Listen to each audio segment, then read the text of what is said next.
About 10 and a half months ago, Michigan fans were on cloud nine after beating Alabama in the bowl game. You beat Ohio State. A couple of months later, you're able to flip Bryce Underwood. He's coming to Michigan. Recruiting is on fire with the additions of Savion Hyder in next year's class, along with Carter Meadows, the defensive end. The offensive line recruiting has begun to evolve into something special. Yet here we are in the middle of October with a 4-2 record and kind of feeling like, well, here we go again. This is going to be a identical season to what we saw in 2024. And there's a lot of question marks here for Michigan football halfway through this season here. 4-2, a tough road loss in week 2 against Oklahoma. That's a game that, with a true freshman quarterback, his first test, I don't care if he's the number one recruit or not, it's going to be a tough battle. You're then able to turn around and beat a Central Michigan team pretty thoroughly, putting up 63 points. You follow that up the following week against a pretty solid Nebraska squad on the road, and you're able to win that game 30-27. And then you get a bye week. Sharon Moore comes back. You take on Wisconsin. You're thinking everything is going to work out to perfection.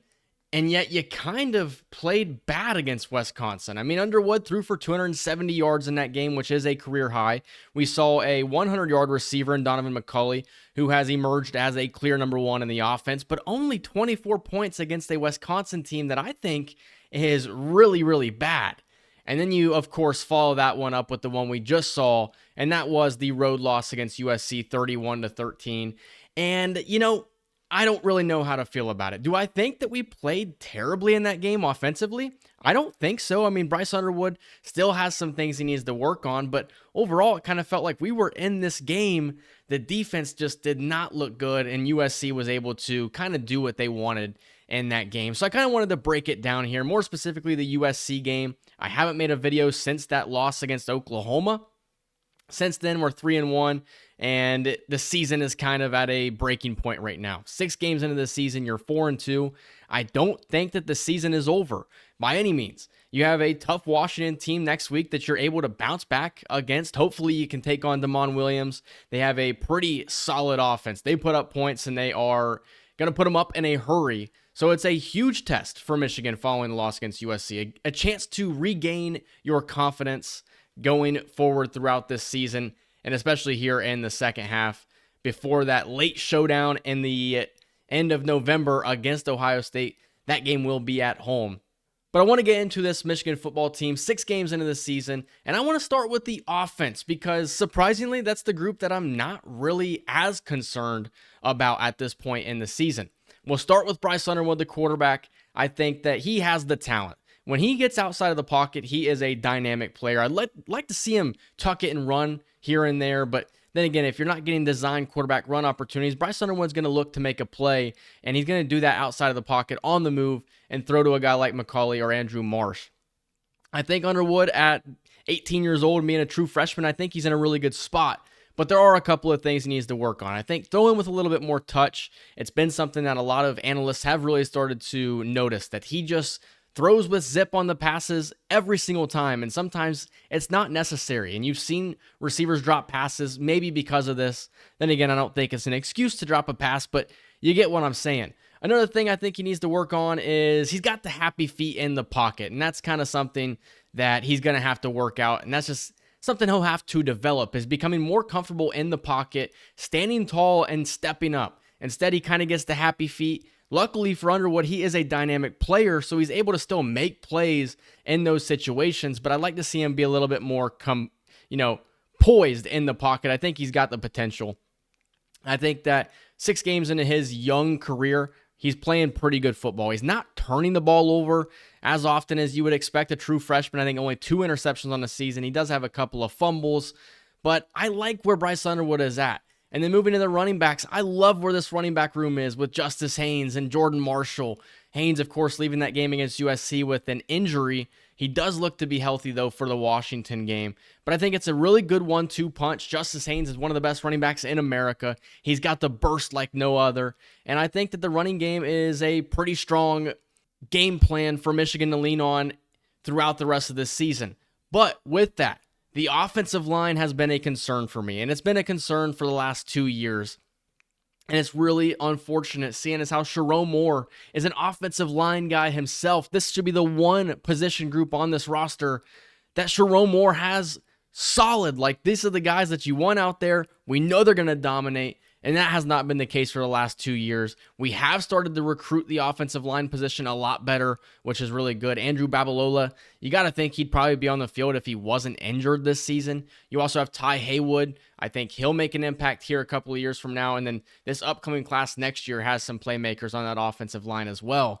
But it goes without saying, they have struggled this season, and if you don't have a running back like Justice Haynes, then who knows if the running game is going to be as dominant as it's been.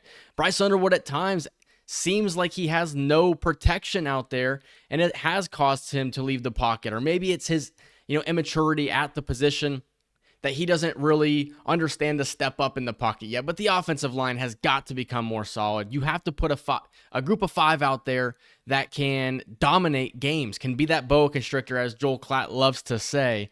But I think the offensive line is a problem, and I think that's the biggest problem on this offense. As far as receiving goes, Marlon Klein probably needs to be featured a little bit more in the offense, but I do like that Marlon Klein is out there for us. I think he's a really solid tight end. And as far as the receivers, you're seeing a really solid 1-2 punch with Donovan McCauley and Andrew Marsh. Of course, McCauley probably not going to be here much longer, probably gone after this season, but Andrew Marsh, as being a true freshman, has looked really, really solid. 138 yards on 8 receptions in that USC game, a career high already. He had 80 the week before against Wisconsin. He scored a touchdown against Central Michigan. Andrew Marsh is a star in the making. So the players I like, the personnel I like for Michigan's offense. Now, why does Michigan's offense seem to struggle? And that's where I'm going to have to look at Sharon Moore. Of course, we know Chip Lindsey is the offensive coordinator, but I kind of said it in the video that I talked about the Oklahoma game. It feels like Sharon Moore's got too much of his hand in this offense. And you saw when he was out for the games against Central Michigan and Nebraska, the offense looked a lot freer and a lot better in my opinion. Bryce Underwood also ran the ball in those 2 games, and you're not seeing it now with Sharon Moore back at the head coach position. Against Wisconsin and USC, the offense just did not look good. It didn't look dynamic, and it's far too predictable.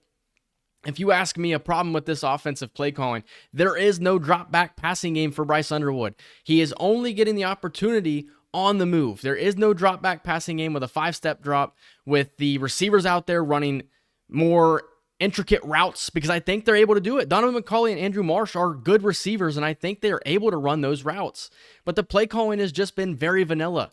There's times where you have Max Bredesen or Channing Goodwin come in, and when they come in motion across the line of scrimmage, you know it's about to be a run, because those are your 2 best blockers aside from your offensive line. Channing Goodwin is only really put out there to block. He's not really going to be put out there to run very many routes. His hands have been pretty suspect at times, so now when he comes on the field, he's only really going to block.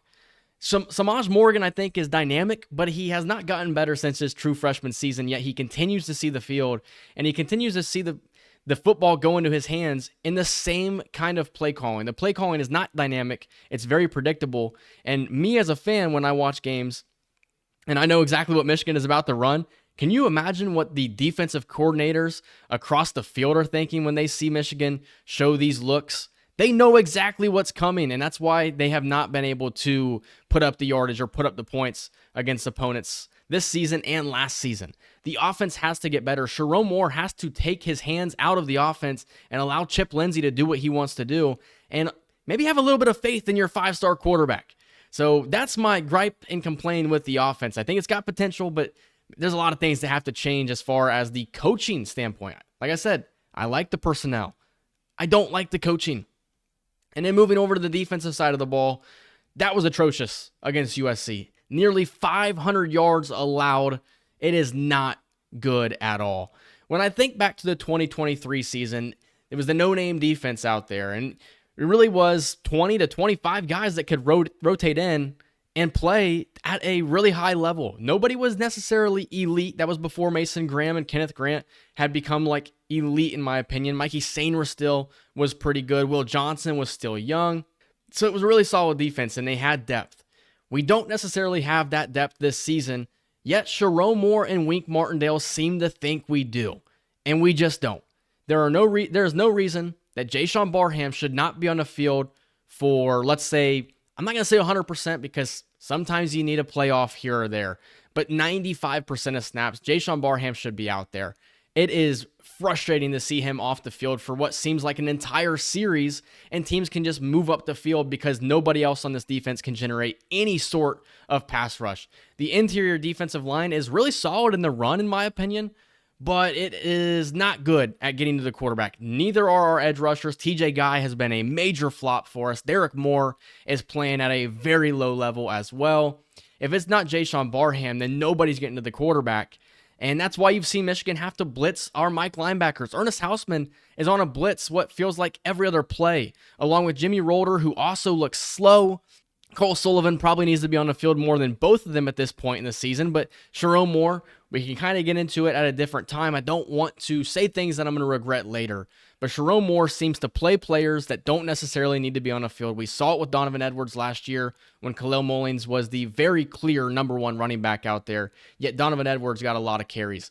And it makes you think, what is Sharon Moore's objective? Is his objective to play as many players as possible, or is his objective to put out the best 11 and play smash mouth football? Because I think that's what he wants to do. That's what his philosophy is, but that is not what he shows, in my opinion. Continuing on with the defense. The defensive backs continuously playing 15 yards off the receivers is just out of control.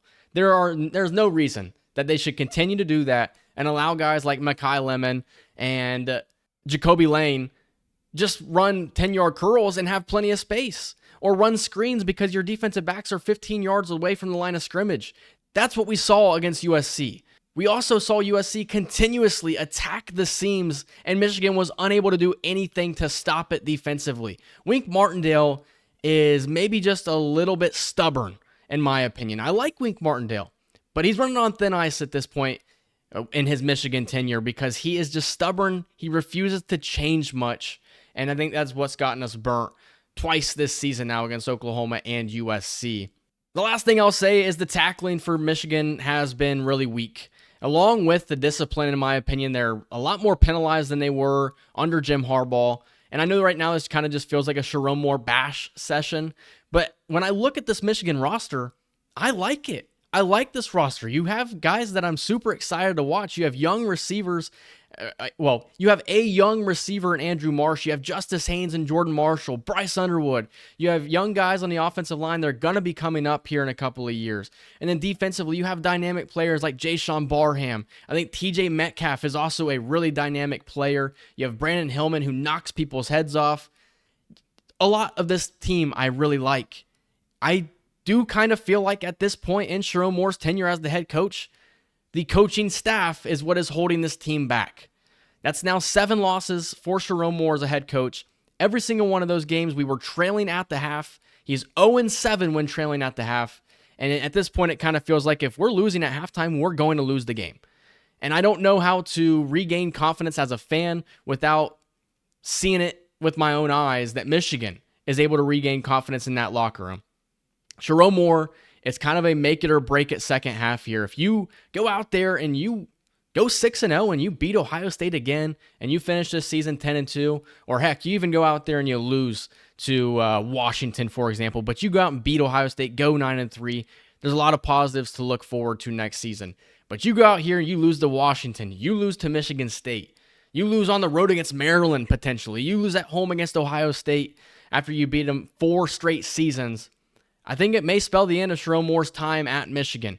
What is going on with Michigan? I'm not too sure. I've just given you what I think, and I'm just a rookie, amateur. Don't take what I say as the exact truth. There's probably some other things going on that we don't know about that's kind of held this team back a little bit. Maybe the guys that we think should be on the field, maybe they haven't performed in practice, and that's why they're not on the field at this point in the season. There's a lot of question marks surrounding this Michigan football team, but we'll see how they continue to move forward as they enter the second half of this season. And as always, go blue. If you enjoyed this video, leave a like, comment, subscribe, and I would really like to see you guys get this channel up and running again because I've taken a couple of weeks off, I guess a month off at this point. The views weren't there, and I'm not really sure what to say about it. But like I said, hope you guys will continue to join me on this journey, and I will see you guys in the next video. Go blue.